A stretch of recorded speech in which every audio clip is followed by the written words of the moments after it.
In the analyzation of tonight's news, I wanted to back up one more little minute. What we were talking about last time, if you recall, it was as subtle as can be that no one's supposed to consider. It had to do with the fact the news item was talking about one man was making observations about how stupid people were in life, and what bothered him about it, though, was how serious they were. And I was trying to get you to consider kind of examples I was making up. Of course, I drew from ordinary life, as you know, but if you think about somebody that you meet that on the surface appears to be fairly reasonable, and then you're shocked to find out that they have some little idée fixe, some little bit of insanity somewhere, that they turn out to be a closet fascist, or just a insane racist, or they're anti some particular religion, just some little something, and it's nothing strange at all. And I point out, as you would all well know, that if you were a sane, ordinary person, and this came as a shock to you, this other person, your feeling is how dangerous this is. Many other adjectives. How despicable, how insane, but how dangerous.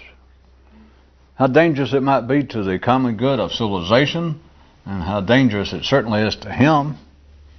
He seemed like such a nice man when I met him. On the surface, he seemed to be so decent. And then we have a few drinks, and this comes out. And I was pointing out that the question that can't be asked, that man will not ordinarily ask, is, well, what damage has it done him? And you might find out that he's much more successful, that everything besides this one piece of stupidity, insanity, dangerous way of thinking and feeling, it's actually thinking, other than that, he might be to you quite admirable. You might even be engaged in one of the great sins of being envious of him. And the piece I wanted to pick up was this, that you got to ask yourself, you remember where we sort of left off, that what damage has it done him? An ordinary mind cannot see the fact, could not even respond to this, would not start dealing with it, that it might be, as far as you can see, it's done him no damage. The parts I was going to try and pick up for a second. An ordinary man, even if they went that far, an ordinary man thinks this, though, in addition. Now we're getting into the new part tonight. If an ordinary man could follow that much and go, gee, you're right, then the man would say, yeah, but it should. Which is a variation of why in some religions they have a Bayou Plaza, hell. And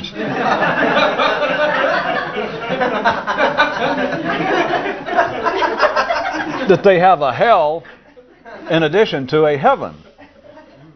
That is, if an ordinary mind could follow this, which ordinary minds do follow along certain lines, as I'm sure you know, is like the continuing philosophical quandary about why is it that some evil, dumb, mean people seem to be successful? What's the gods up to? What's going on? Which is just sort of a variation, but as long as they can identify some publicly recognizable figure as being insane, as being mad, as being so stupid to the point of being dangerous. And of course, hopefully he's dead and you don't live where he might have you arrested. But anyway, after he's dead, you can certainly make judgments that there are people like that. But notice they have to already be judged in toto, that their entire career, their public persona, their historical the recollection of them historically, the whole picture, the whole scenario of them is bad news. Not the kind of person I'm talking about in the news item from last time, that a fairly sane, an ordinary appearing man, you find out, has some piece of insanity in him. And the question, well, what harm's it done him? The mind tells you, well, it should do him some harm. There's two things I was trying to get you to pick up. One of them is simply that over a large institutional level, that is one of the purposes that hell, Hades, having to study 15th century Italian literature, that kind of torture, is the idea that, well, maybe some people do get by in life with being insane and nutso and evil, but by God, it says right here in our religion that those kind of people are going to get it when they die. That was one part. The second part is this. Not just the institutional, widespread level, an ordinary mind, an individual's mind, believes correctly that even if they couldn't go this far, remember, all you got to do is check with yourself and anything you've ever heard before. An ordinary mind could not even get to the point of be considering the question that there are people in life, by my observation, let's assume that you're just a fairly sane, everyday mind yourself, and you meet somebody and say, that kind of thinking that just came out is absolutely unthinkable in the functional sense. This is an immediate threat to the peace, order, tranquility, health of civilization itself. This kind of thing cannot be tolerated. We can't have this. And the mind can't get past the question about, well, what harm's it done him? Being that insane, that stupid, that kind of thing, down that insanity that he sort of keeps hidden. What harm's it done him? The answer is none. And of course, the little part, you can file away that, yeah, but the gods will get him later. All right, now let's go to the second part. It's even worse, even more subtle for you people watching the British Isles.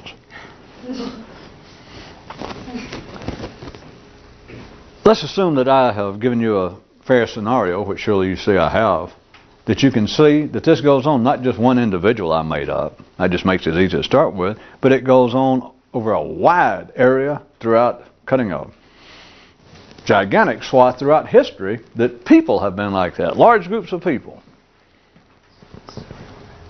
But your mind says, even if it would say, you're right, I just never looked at it that way. This kind of insanity does not always get us just desserts. I can't even see, once you put it that way, I can't even see, as a rule, where that does the people any harm.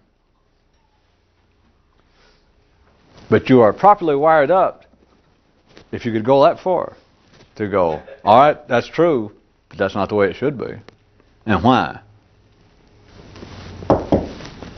I'll tell you why. It's because the mind's wired up to say, because it shouldn't be.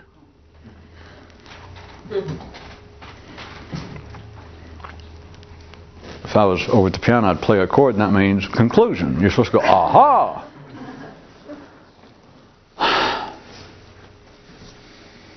Let me try it real simple before we go on now.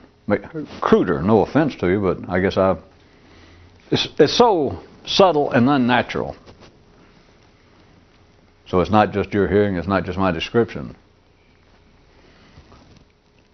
By any means, take it any way you want. It could be political, it could be racial, religious, nationalistic, sexual. What else is left? Anything you could think of that you could look around to another human, an individual, and the individual, whatever insanity he might express, would represent some wider spread insanity.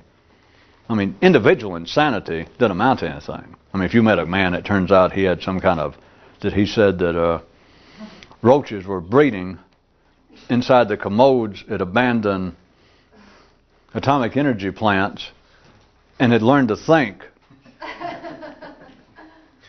and were adopting some of the ideas and tactics of Mussolini or Papa Joe Stalin, and we're all going to be done for. You understand that, you could walk away from and not be concerned. The kind of stupidity, the kind of insanity that is dangerous, that makes another sane person, when they hear it, go, no. Then that kind of insanity is not individualized. In other words, it won't be that. It will be something that represents a wider segment of people. To you, when you hear it. Let's use you generically as you're hearing some sort of insanity come from somebody.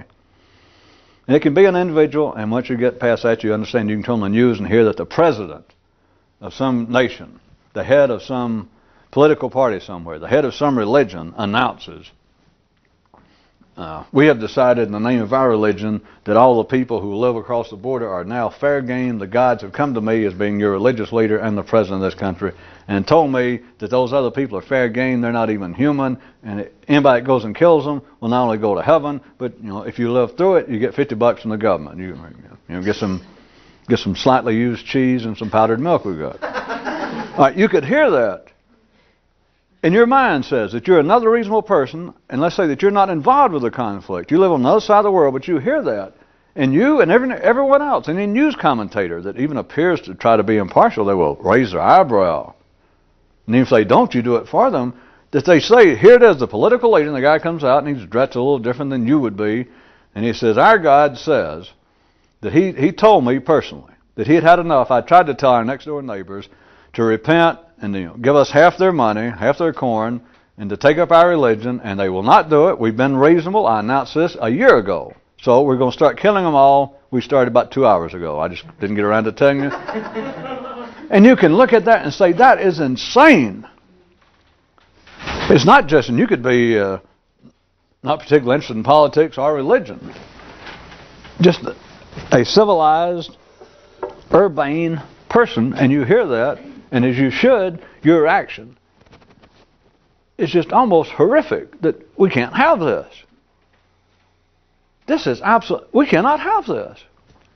Now, on a widespread level, back to my example you recall of some guy, some individual you meet, and by every other measure, he is almost heroic to you, an admirable, middle-class pillar of the community, and you find out in one little quirk, in some religious or racial or social or political area, the man is insane. And you say, God, that's going to ruin his life. You know, and you find out the question I said, has it done any harm? And if you can see, you don't want to. And you might go, well, no. He's my age. He looks as healthy as I do. He jogs. I got worse habits than he does. And then, of course, you're left that you want to go find a book that says, why does fate let good things happen to bad people? Because you don't know what to do. Your mind don't even want to deal with it. All right, now from that individual to this large group of people. You look around and here it is, this funny-looking guy talking about some God you never even heard of. You try to be broad-minded. Although if you're ordinary and good and not religious and a good, sophisticated person nowadays, as far as you're concerned, probably all religion is a little outdated and potentially dangerous anyway, but at least you've got nothing particular against this religion. And here the guy walks out, he's the head of his church and coeasily the head of his political state, and he says, we're about to start killing everybody next door. We just had enough. God told us we got to do it. Then you think, it's not an individual, now it appears to be a large spread movement, almost institutionalized, and not one person. That you have to wonder, how can that person not be harmed by being nuts? Then you go, wait a minute, this is harmful to large numbers of people and could be potentially harmful to all of us. We cannot have this kind of insane, anachronistic, barbaric kind of thinking under whatever name. No matter whether they're raising a banner of politics or religion, we cannot have this. We'll all go down the tubes. Now remember I said this is a sane, ordinary, sophisticated person. Then you would have to jump in and say, you didn't sleep through all your history in high school, college. No. So this is something new. I mean, this is just, suddenly we're on the verge. You remember there was another news item last time that pointed out that everybody believes that the end of time is going to come in their lifetime. And they're correct. People who, if they're wired up and you're ordinary, you go, we cannot have this. This is the kind of insanity that has held men back all these years.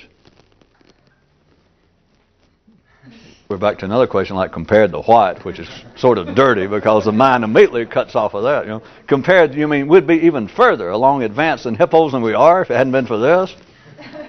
I mean, now we're just, we'll scale from 1 to 10, maybe we're a 9 above now, but we'd be what? Maybe off the scale, 11 ahead of. Has it done? Now you can't fall into this trap of looking back historically because you can say, well, their civilization fell apart.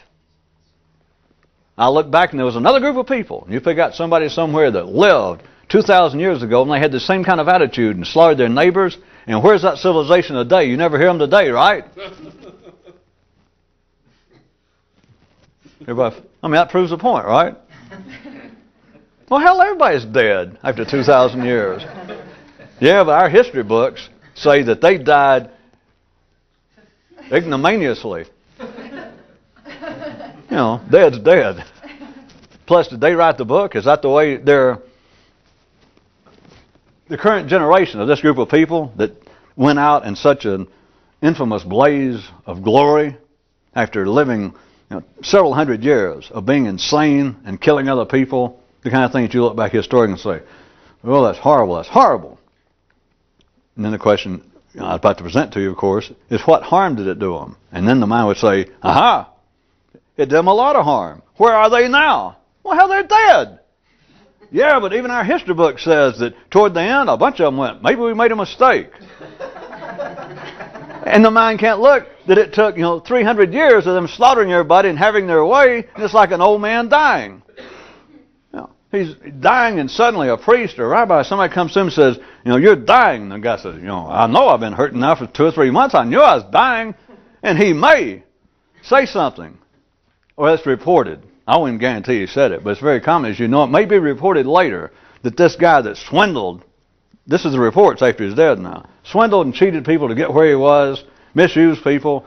It's reported now that right when he died, a little while, he went, maybe I should have lived a better life. Maybe I should have done things differently.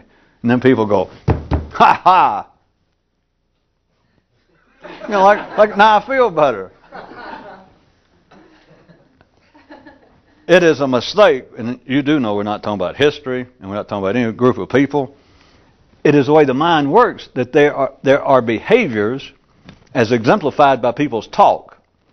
Now, it's got to be exemplified, it's got to be in line with talk, because if men were not civilized enough to talk, if they were just barbarians, if there's some group somewhere right now on this planet or at any time that have not even reached the point that they're talking, then they could engage in the most barbaric acts possible, and they wouldn't even make the history books. They would be a footnote in the most obscure archaeological textbook you could find. No one would give a damn. If there's too many of them, they really start getting out of hand, and they come out of the forest and some small island in the Indonesian archipelagos, and they just suddenly showed up, and they're just horrible. I mean, they're just killing people and doing every bad thing you could think about. Checking out library books and never bring them back. If they can't talk, they're not going to make history books, and nobody really considers that to be that bad.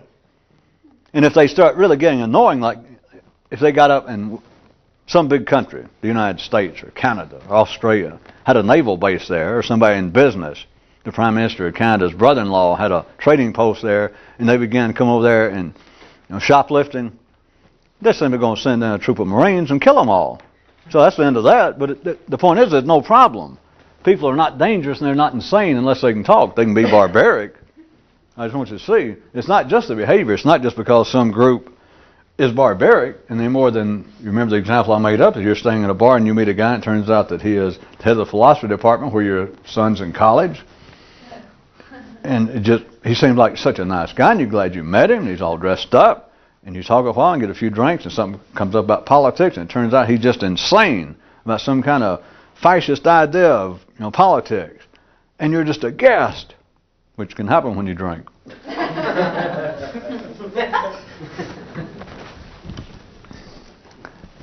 You understand? He didn't do anything. Let's say that he suddenly came out and he is so anti-liberal, and you couldn't believe it, that he started saying things like what we should do, and he came up with some just insane idea that we ought to, everybody in this country they would have to, with their tax return or something, would have to say whether they are liberal or conservative. And if they are liberal, then we should go and tattoo them in some way so that you can see that they're liberal when they're out in public, so that their views, you'll know how they're always slanted, and perhaps ban them from public office until they're at least age 50 or been mugged once, that they can't run for office. Just something just insane. But notice, it turns out, and then the guy says, well, I got to go, and he goes and he leaves. And you'd already talked to him enough. The point being, he's never done. His behavior has never belied any of this. He's never been in trouble. He's been on tenure there for 30 years. It's not his behavior that's insane. That's what you got to understand. It was his talking about. That's what's considered insane, because if he was actually doing it, society would take care of that. Well, there are two ways. If he couldn't talk, back to the barbaric idea, I just wanted you to not get lost. People can be outdated. They can still be barbaric, and if they can't talk, nobody cares. It's just the justice of it. There are too few of them at any particular time, and if that weren't true, if there were too many of them, the Mississippi National Guard would go in there and wipe them out. Just they suddenly realize, well, hell, we thought there's only 8 or 10 of them giving trouble. Hell, there's 15 of them. I'll go kill them. That'd be the end of that. Arrest them. But then even if they can talk, the insanity, if it got into behavior, then you end up being an outlaw. You'll end up in the state will put you away in some institution. It is the talking that appears to ordinary civilized people as being the danger. You understand? This individual had this fanatical idea in some religious way or political way. It was the talking. And you say, well, have you ever tried to implement any of this? And that just probably stopped the conversation cold. The guy'd probably begin to think you were nuts. It's not the behavior. It's the talking. That is the, in case I was trying to get you not to choke, on historically trying to look back and say, well, all right, there was a group of people that were insane and dangerous. Look what they did. It's the talking. Because at the time, it takes history to say, well, they got their just desserts. They're no longer around. Well, it's 2,000 years. I mean, 2,000 years, what was, pick out. Surely you get the point. You could pick out, all right, as opposed to group X over here, look over here at, if we went back 3,000 and say, look at Greece. As opposed to, if you picked out some other group, the Huns, or the Romans compared to the Huns, you say, well, notice, the Huns are not around anymore. People uncivilized and spitting the floor in the tents and just wouldn't act right. Yeah, but Rome as it was then also. You guys say, well, where did it go to? It's 2,500 years ago. It's gone. But it takes history to then decide, well, the reason they're gone is they were insane.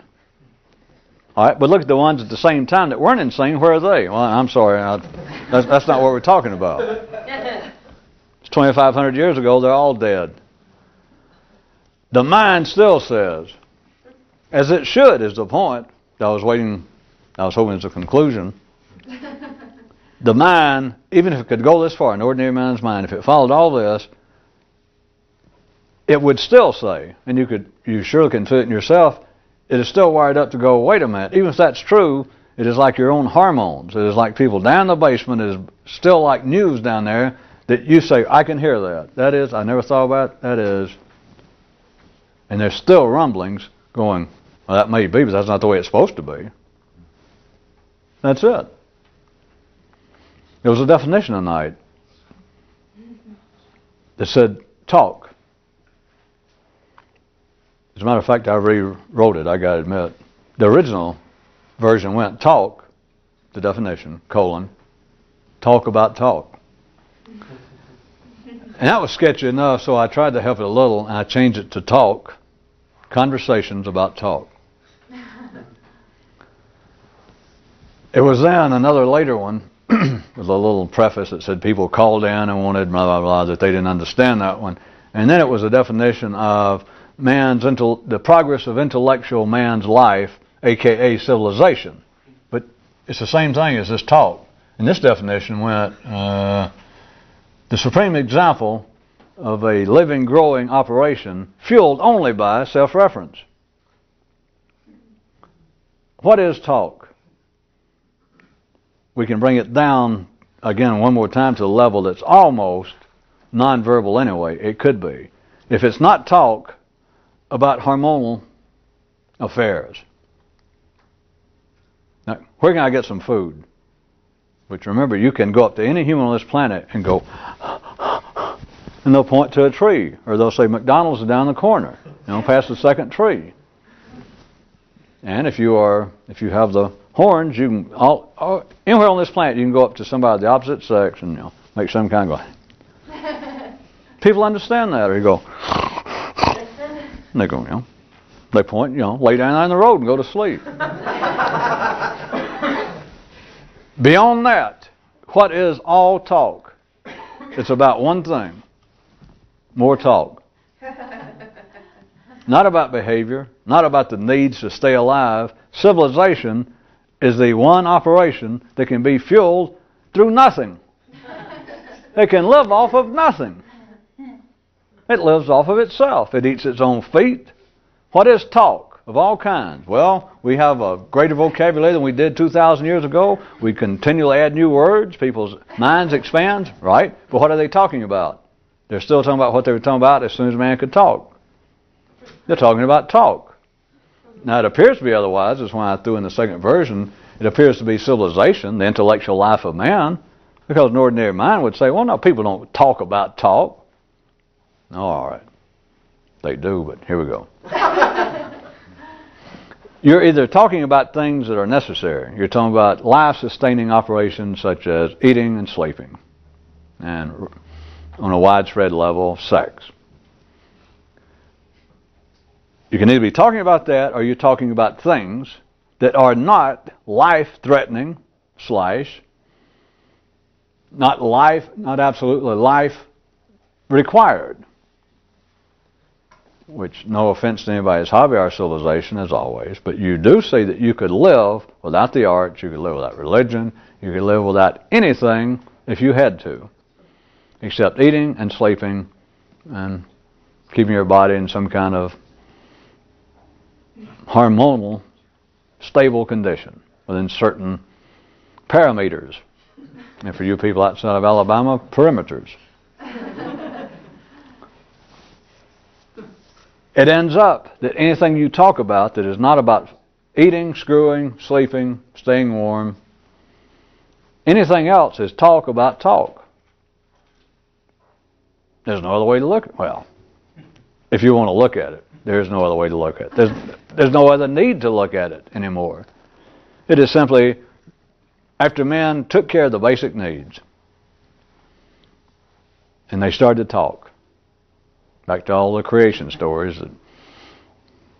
First it was all heaven, it was all Garden of Eden, everybody just slapping around in their flip-flops and laying in the sun, eating off trees, and then they started to talk. And what's the first thing they talked about?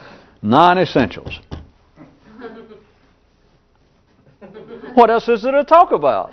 They lived all that time without talking. The essentials do not have to be talked about.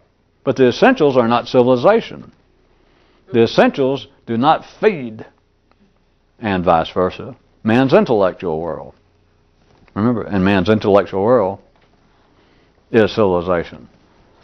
So once people began to talk, there was only one thing to talk about. It's not some sort of era.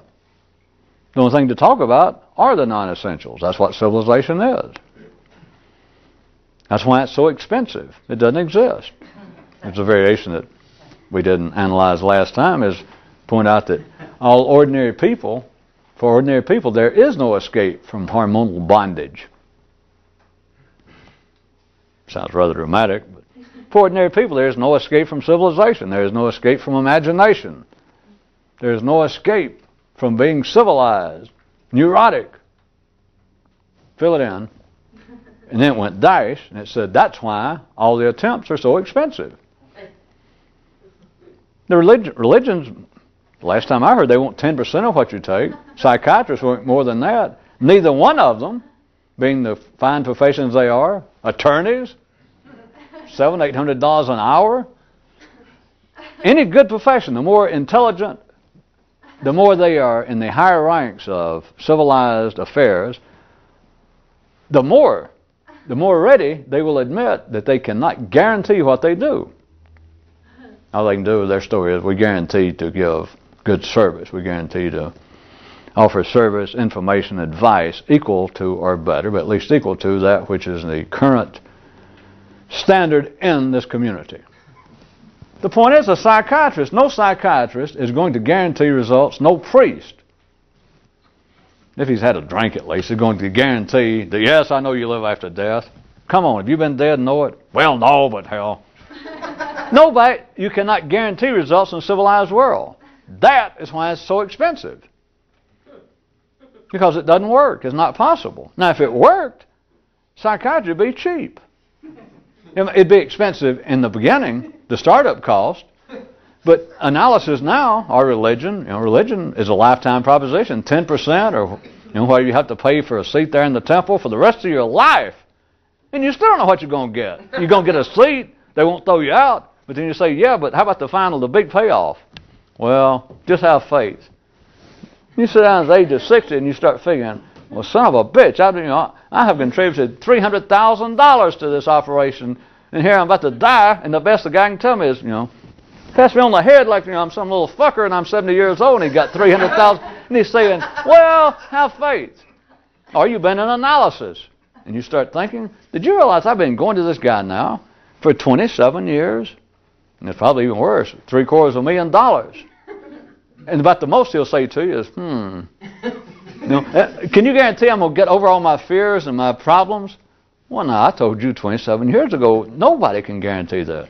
That's why it's expensive. Why I was saying if they could guarantee, instead of $750,000, you'd go in, and if psychiatry or anything worked, if there was freedom from being civilized, take away these chains from my hearts. That was Don Gibson, but if you could go in, and however you described it, what you're asking for is freedom from being civilized, freedom from my intellectual problems. If they could be cured, if it could be dealt with, what I was saying, there would be a savings. Just imagine if you're an ordinary person, any ordinary person, instead of paying $500,000 over a 27-year period of being in analysis, if you could find one, and a psychiatrist say, yes, I can, tell me your problem, you tell him, you go. He says, no, that's nothing. To me, that's nothing. I don't know where you've been. And he says, yes, I can cure you. Now, it's going to take, you'll have to come back in about 2 weeks. I'm going out of town, but I need to see you twice, so come back next Thursday. We'll start now if you've got an hour. And then come back Thursday week, and you'll be cured. Instead of $750,000, could he not say, and you say, well, how much? Could he not say, well, that's going to be $5,000. And I don't take post-dated checks. But you'd think, hey, that is a bargain. Or somebody guaranteed life after death. Plus you can take all your hobbies and your toys with you. They'll be there waiting on you. Instead of paying $300,000 over a period of 30 years, wouldn't you go to some guy dressed up in a funny suit and waving a wand, or supposed to be religious instead of a scientist, social scientist? Would you not? If he says, yes, I can guarantee you life after death. You went, are you sure? He's, well, yeah, I can do it now. I got the papers. All we got to do is sign it.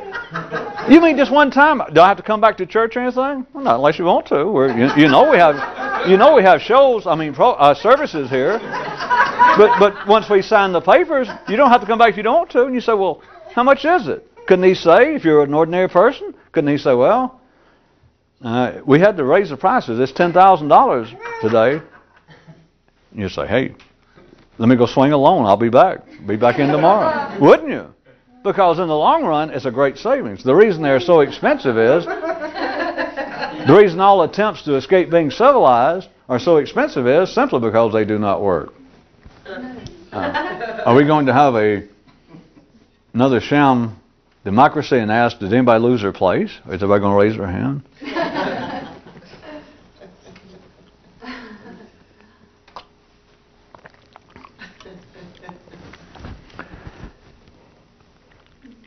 Everyone, of course, abandon any example that your own nervous system might start talking about stupid and fanatical and fascist people and Mussolini's and the Roman Empire. Forget examples. But then consider civilization, wherever you look. We're talking about ordinary civilized people in civilization. At any particular time, half the civilized population of this planet, which is the only ones that really matter, they'll turn and look at the other half at any given moment and think that the other half, at least in some specific area, that the other half is insane. Now you know that. And it doesn't matter the area. It's all civilized. They can think, well, these other people are insane religiously, or these people are terrorists on strictly a secular basis. It's all civilization. We're not talking about that the people next door are dangerous in a silent, nonverbal, barbaric way, because that you can handle. That you wouldn't even talk about. The only fright you have when you're civilized is a verbal fright. It's a thinking fright. It's not behavioral fright, because that turns into a battle. That turns into a war. It's not an argument of words anymore, or philosophies. The real terror of why civilized people, half of them at any particular time, will look at the other half and go, those people are nuts. Those people are dangerous. we cannot tolerate that when that's nuts. What do you mean you can't tolerate it? We've always tolerated it. Where do you come up with the idea of tolerate? You do because you're supposed to. Even once you see, well, I spent the last news night and tonight, even after you see that what appears to be, from any reasonable view, that you turn around to one guy or one group of guys, and the ideas they're expressing are just, they're not just mind-boggling, they are mind-boggling in a horrible, frightening manner, that there's no doubt that if this sort of idea cannot be suppressed, we're done for. What do you mean? How have we made it this far? Oh, I don't talk about it. We're not done for. But notice, you have got to think so. This sort of view, this kind of thinking, is not something, as if you need it pointed out anymore, that you can go somewhere and sell. I'm trying to think which would be worse trying to do, is sell it or force it on somebody. There's not even a coin to flip for that. You can't go anywhere with it because there's nothing wrong. It's not a cure for something. It's not a cure, a treatment for some ill. The ordinary population has got to believe that the other half, at any particular time, are dangerous in their ideas, not their behavior, in their ideas. That they are stupid, dumb. At the very least, if they're not dangerous, at least they're just dumb. And it's so sincere. And they can't be talked out of it. Why? Because that is the way it's supposed to be. There's no way that you can point out to people. A lot of people, I know that their ideas sound dumb, but notice this, it doesn't do them any harm. Well, they certainly don't want to see that, and then they're left again with, well, maybe here and there, but God will get them later. Fate will take care of it. They'll pay the price. You don't know that. You can say an ordinary person, and by then they'd probably be ready to whip your ass. Well, leave me alone. It just can't be. Somewhere the universe, somewhere reality will get even with people like that. Talk about an affront to intelligence. May or may not be. Show me any proof, sir. I got to go. I'm late for church. I'm late for my psychiatrist appointment. In other words, it's silly. It cannot be proven. There's not even a shred. It's not open to debate. If you can see it, it's just insane. That is them calling everybody else insane. It's just, they call everybody else stupid, or half the people. That's stupid from one view, except nobody can see it. Why? Because you're not supposed to see it. Why? Because that's the way civilization is staked out, that half of what other people are thinking about is without any doubt. Without any doubt. It's stupid. Very likely dangerous, but if you want to try it the easy way, it's just dumb. How in the world can anybody believe that crap? And then if you think about it just a little bit, it's just a small step to feeling like that is dangerous. It's not just dumb. Because if that kind of attitude spread, Jesus, we'd never get anywhere. It's that kind of attitude that made us what we are today. You have got to believe at the ordinary level that other people are extremely stupid in many ways. Not their behavior and their thinking. Are extremely stupid and always verging right on dangerous. And there's no way you cannot talk people out of that. Literally. You could have the tongue of Daniel Webster. You could have the persuasive powers of Norman Vincent Peale. You cannot talk people out of it. There's nothing to be talked out of. It's just at the heart of civilization. That's why I was laying on it.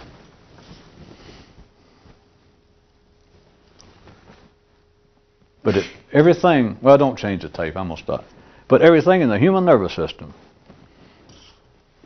everything, it is as much as breathing, that you're constantly bombarded. Nowadays, you've got the electronic media that you don't even have to go out of the house.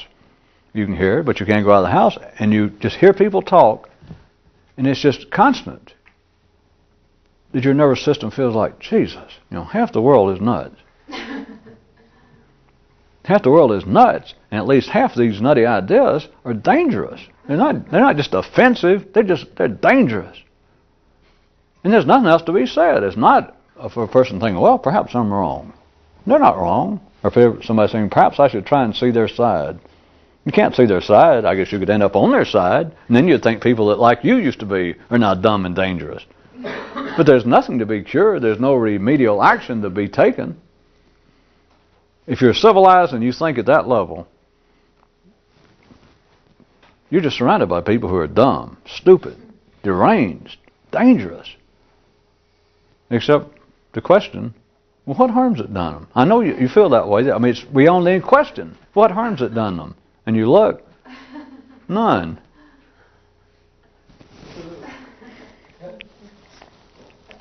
I'm doing all that. You know, if you're ordinary, then you got to run to the Bible, the Old Testament, some book explaining why fate every now and then overlooks mean people. Because you just can't do anything with it. Of course, you can think, you can look at it and go, Holy Mother of God. My poor little brain's been stomping through this swamp now for 20, 30, 40 years. And I kept looking for a way out. There's no way out. That is the mind. That is ordinary thought. Everybody else thinks, I want to get out of here. That's when they go to church or go to seek analysis. There's no way out. Not if you're there. I didn't lie, that's all. The crude live just as long as the sophisticated, but the sophisticated don't think that they should. That's the justice. And it doesn't matter which side. Of course, if you're ordinary, as soon as you hear the intelligent, or the dumb live just as long as the intelligent. And you read that to any group of people that can think. And they'll all go, my, thinking of half the people they know. Thinking about the other half of the world. Because it's obvious who you are, right? If we say the crude live just as long as the sophisticated, and you nod, we know one thing immediately. You're not crude. Or to say the dumb live as long as the intelligent, and you go, how true. We know who you are. You're not the dumb. You understand? Because if you were the dumb, if you were the crude, the unsophisticated, the first group mentioned in this sentence, you'd already be taking umbrage, if you knew what that meant. You'd already be partially dazed. So you're obviously the second part.